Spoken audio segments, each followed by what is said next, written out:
Okay, so today we have Morrissey and Lester Bangs, and this is my next track to listen to off of his new album, Makeup is a Lie, the 10th track on the album. And Lester Bangs, of course, was a famous music critic, somebody that I suppose Morrissey probably looked up to, and that's what the song is going to be about here.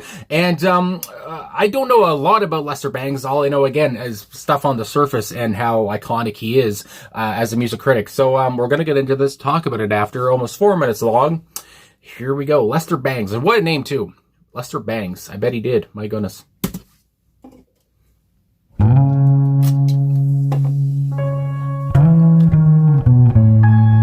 bold start.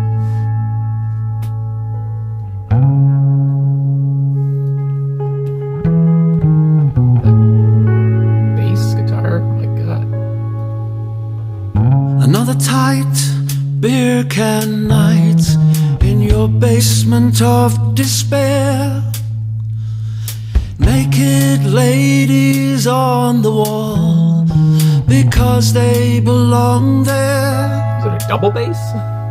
Detroit t-shirt worn and torn with 7 days of stains. But oh, when you lift your pen for Roxy Music and the Dolls, the Village Voice, it has no choice. It must laud your every word. How does it feel to be you? Oh, Lester Bangs, how does it feel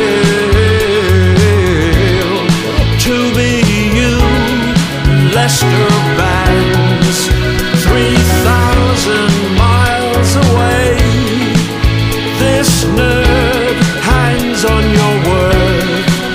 I lean and you are leaned upon when all my life was so wrong.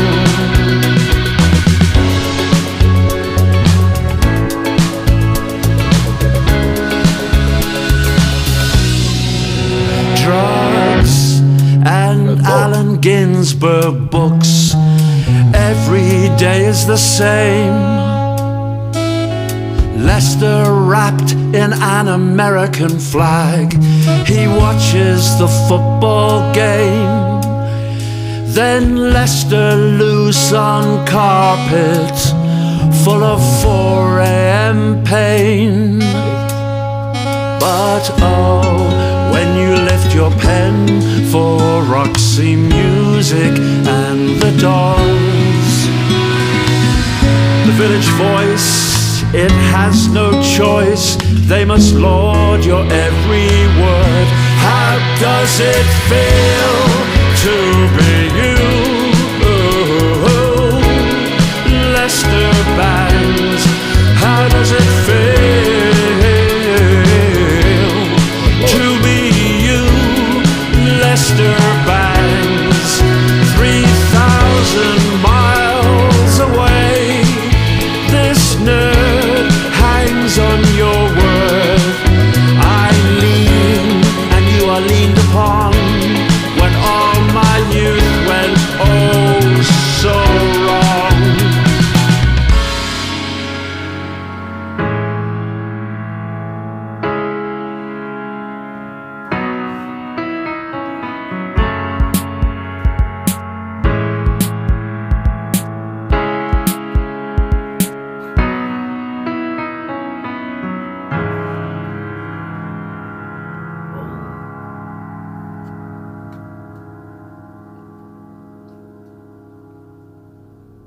Dramatic end to a dramatic song, really. My goodness gracious. Morrissey and Lester Bangs. Again, coming into this and just knowing stuff on the surface about Lester, and I wasn't alive back in the 70s or 80s, of course, when he was really writing like Morrissey was, and but of course I can still know who the man is because of his legacy and such, but even still, I don't know a bunch about him, but again, I know that he's a famous critic that people remember, like Morrissey. And I like to say at the top, Morrissey, who's seen as a curmudgeon, he's seen he's seen as somebody you might not want to always talk to or whatever, somebody that gets bored with people. And actually, this is just so random, but I saw on Instagram the other day, somebody took a photo of him and a friend out for a beer, and so that was fun to see. Anyway, people are surprised he was out and about with a friend. But anyway, but it's just nice to hear Morrissey do a tribute in his own way, because the way he's showing who Lester is I feel like he's showing the real Lester. He's not being, I guess he's not lying about who Lester was, because Lester passed away of a drug overdose. And the way that some have said that this is like a weary, kind of backhanded, I guess you might even say, tribute to him. I can understand it from one view, but at the same point, Morrissey's being real, and he's talking about who Lester pretty much was, and how, he's seen as, I don't know, again, I know drugs were his end, but, might want to say even a drunk as well, or whatever, or just who he was. But no matter what, no matter how much,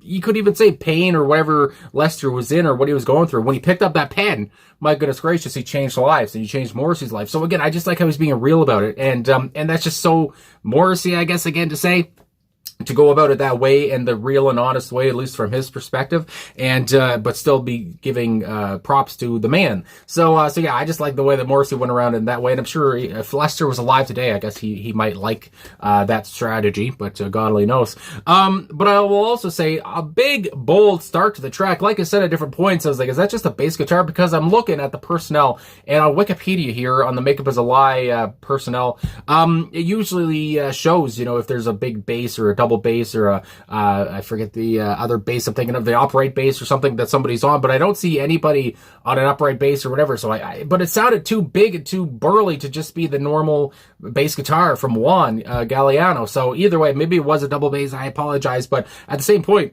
it was, I can't say enough. It was big. It was bold. It cut right through you from the get-go. I mean, what really came to mind was the bass and this is so random too, but the bass that starts My Funny Valentine by Chet Baker, like, it's just, I don't know, it's just bellowing, and it's just like, holy fuck, like, it just reverberates through you. And that happened a lot. And then to go from there, I like the plucking of the guitar work, the acoustic guitar work here. I always enjoy an acoustic guitar, I guess, on a track. It gives a much more, I guess you might want to say, intimate feeling to a track sometimes. And again, I think about so many great acoustic guitarists, from Jim Croce to Nick Drake. I mean, those are the ones that come to mind. Bob Dylan, of course, god dang. But as well, you had a lonely, kind of isolated saxophone at one point as well. And I just reacted to the new Rolling Stones song. I don't know, it hasn't come out yet, so hopefully it's not blocked or something, but I did. And there was a big, not big, but there was a saxophone on that one. So 2 days in a row, we have a saxophone in a song I reacted to. And then like that Stones song, they talked about how lonely a sax is. And then in this song, I mean, you kind of talk about, from me, again, not knowing much about Lester's personal life and if he was lonely or whatever, I probably should have looked that stuff up. But either way, it just kind of gives that more credence in a way of when a sax comes on. I don't know. A saxophone always gives me a lonely, sad feel. I mean, again, I think about Careless Whisper. You think about the Jerry Rafferty song, of course, as well, and Baker Street. And yeah, so my goodness gracious. And so it's just fun to have a little lonely sax on a track, because what the hell. And but yeah, at the same point, there was some shimmering, I guess you would say, keyboard programming work as well. It just gave it like it was a glittery feel. It was glittery. It was kind of shimmering. It was glossy a little bit in that way too. And I just liked how there was that glossiness, whatever, of the keyboard work and such. And then again, the big, bold, fucking in your face, bass work. And, so yeah, it was just, it was good in that way. I really enjoyed the, back and forth anyway. But, and the drum work from the get-go too, the light, I guess I would say, cymbal work, whatever you want to say, hi-hat work, from Brendan Buckley, I would suppose here. And how, again, that was all that was kind of accompanying the big bass work, and whether, again, double bass or what. But my God, it just caught me anyway, and made me want to listen to more of the track, of course, and see what's going on and what Morrissey thought of Lester Bangs. But I mean, my goodness gracious, I talk about them every week now, but here we go again. Morrissey's on vocals, lyrics, and vocal melodies. And the melody here, too, very easy going. I see a lot of people say that this is one of, if not their favorite track on the album, so I have seen a lot of good reviews in that way. And but again, from what I was reading, I have seen people say that it's a terrible tribute to Lester Bangs, because I guess again of how Morrissey goes about it. But I don't know. But like I said, I'm kind of on the other side of the fence there, and Morrissey's just being honest about stuff. Camilla Gray is on keyboards here, programming as well. Carmen Vandenberg, as I've talked about, I apologize, is on electric guitar here. And then Juan Galliano, like I talked about, is on the bass, and I would imagine he was doing the bass here. Also, the bowed bass he was on in Boulevard, so maybe that's what's going on here again too. He was also on backing vocals on this track. Brendan Buckley on drums, Jesse Tobias on electric guitar. I had to pause because my dad just got home, so if you hear some noise, I apologize. But we're at the lyrics point now. We're not, too far off of ending this, but another tight beer can night in your basement of despair.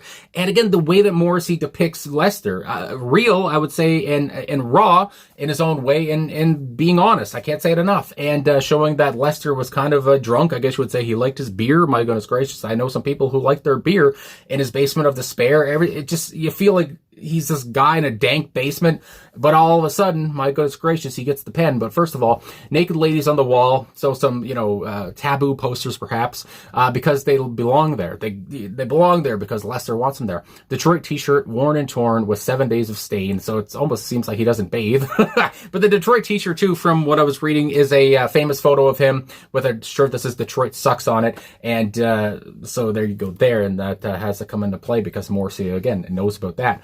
But when you lift your pen for Roxy Music and the Dolls, the New York Dolls, I would suppose, the Village Voice, it has no voice, or it has no choice. It must lodge your every word. So again, no matter what people think about how you live or what you do in your personal life, when you pick up that pen and you write so eloquently and so just greatly or whatever about these bands that meant a lot to Morrissey, like Roxy Music and like the Dolls, he's the Village Voice. Everybody has no choice but to accept that Lester's good at doing that. And so I just like how that comes across there. So in that verse there, he's given it all to Lester Bangs. He loves him a lot. So then we go on here, and this is more of a kind of haunting feel, but again, I feel like Morrissey might have been jealous of Lester when he was a kid or whatever. How does it feel to be you, Lester Bangs? How does it feel to be you, Lester Bangs? Again, you could read that in almost a haunting, spooky way, but no, I feel like Morrissey might have been envious once more of Lester and how he could write with his pen and all that stuff. But anyway, 3,000 miles away, this nerd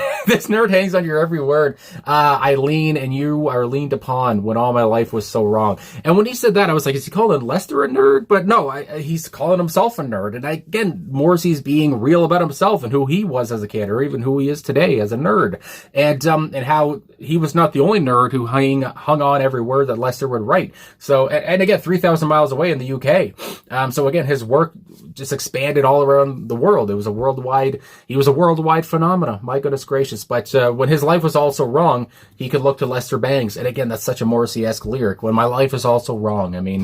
Even to this day, is Morrissey's life right in his eyes? God only knows. Drugs and Allen Ginsberg books. There you go there. Things that Lester enjoyed, and I guess drugs a little too much, again, with his death. Every day is the same. Lester wrapped in an American flag. He watches the football game, then Lester loose on carpet, full of 4 a.m. pain. And again, it seems like he does these things and then watches football, wrapped in the flag, whatever, drinks, whatever you want to do. And but at 4 a.m. with him being full of pain, that's when he writes his best work, you might want to say, and about these bands and about, his given his criticism to these bands and such. But my goodness gracious. And then at the end, but oh, when you lift your pen for Roxy Music and the Dolls, the Village Voice, it has no choice. They must lodge your every word. And then much of the same again with that same line, those same lines coming in. How does it feel to be you, Lester Bangs? How does it feel to be you when this nerd loves you? And when all my youth went oh so wrong, you were there. My goodness gracious. And again, Lester passed away 44 years ago now, back in 82 at the age of 33. I want to say, didn't John Belushi pass away at 33 and 82 as well? Anyway, that just came to my head. But anyway, still, 44 years later, and Morrissey's giving a tribute to Lester Bangs here in his own fashion. One more time, I got to say that. And I really enjoyed the big bold feel, along with the shimmering feel that it had, and it just the endearing vibe of it all that Morrissey had, because he really enjoyed Lester Bangs. And Lester was also, as just another aside at the end here, he was also featured in the song It's the End of the World as We Know It from REM, when they were naming so many different things. So again, Lester was very influential. I mean, you can't say it enough. There's journalists, critics, whatever, that are even influential, like a band is, and Morrissey is showing you that there now. So anyway, I guess that's all I gotta say. So thanks for watching. Thanks for liking, subscribing, commenting. I understand why a lot of people like this song. Again, it just hits you like a ton of bricks, like Lester hit Morrissey like a ton of bricks when he was writing. My gosh. And yeah, just kind of reverberates through you and kind of stays with you for a bit. I mean, my goodness gracious. So anyway, I'll talk to you guys again soon. Thanks for watching. Thanks for all the support and like and subscribing. My God, we got a few more tracks to listen to from this album, including the extra tracks, the deluxe edition tracks, whatever you want to say. So we'll get to that next week. But yeah, thanks for everything. I'll talk to you guys again soon.